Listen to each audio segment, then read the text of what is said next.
இந்தி திரைப்பட உலகத்தில் மிக கோடிக்கணக்கான அளவு பணத்தை சம்பாதித்து மிகப்பெரிய புகழை உடைய தீபிகா படுகோன் அவர்களுடைய ஜாதகத்தை பற்றி தான் இந்த பதிவில் பார்க்க போகிறோம். இவங்களுடைய சம்பளம் பார்த்திங்கன்னா 15லேருந்து 30 கோடி ரூபாய் சம்பளம் வாங்குகிறாங்க. இவங்க ஜாதகத்தில் என்ன மாதிரியான அமைப்புகள் இருக்குது, எப்படி இவங்களால் இவ்வளோ சம்பளம் வாங்க முடியுது அப்படிங்கிறத ஜாதகத்தை பார்த்து தெரிஞ்சுப்போம். இவருடைய ஜாதகத்தில் பார்த்திங்கன்னா துலா லக்னம் காட்டப்பட்டிருக்கு. துலா லக்னத்திலேயே சந்திரன், செவ்வாய், கேது சேர்ந்து அமர்ந்திருக்காங்க. இது ஒரு கவர்ச்சிகரமான தோற்றத்தையும் மிகுந்த மன உறுதியும் விடாமுயற்சியும் இவங்களுக்கு வழங்கியிருக்கு அப்படின்னு சொல்லலாம். 2ஆம் இடம் விருச்சிகம், இங்கே சனீஸ்வரன் அமர்ந்திருக்காரு.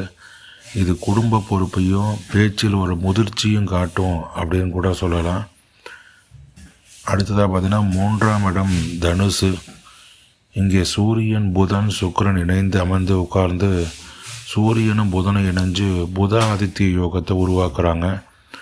சுக்கிரன் கலைத்துறையில் மிக உயரிய நிலையை எட்ட இவரே காரணமாக அமைகிறார் அப்படின்னு சொல்லலாம்.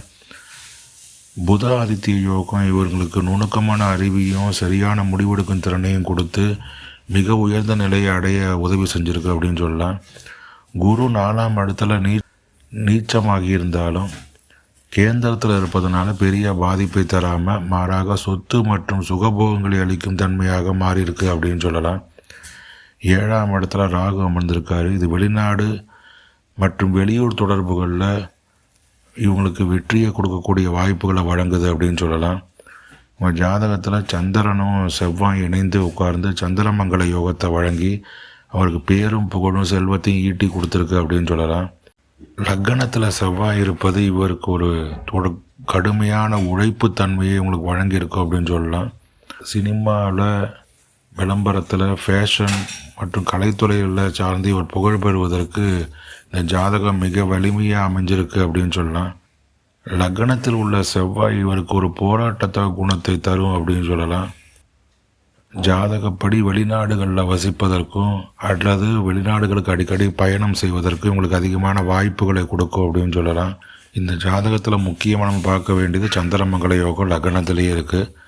இது உங்களுக்கு அபாரமான துணிச்சலையும் விடாமுயற்சியும் கொடுத்து செல்வ ரீதியாக மிகப்பெரிய வளர்ச்சியும் அசையா சொத்துக்களையும் சேர்க்கையும் கொடுத்துருக்கு அப்படின்னு சொல்லலாம்.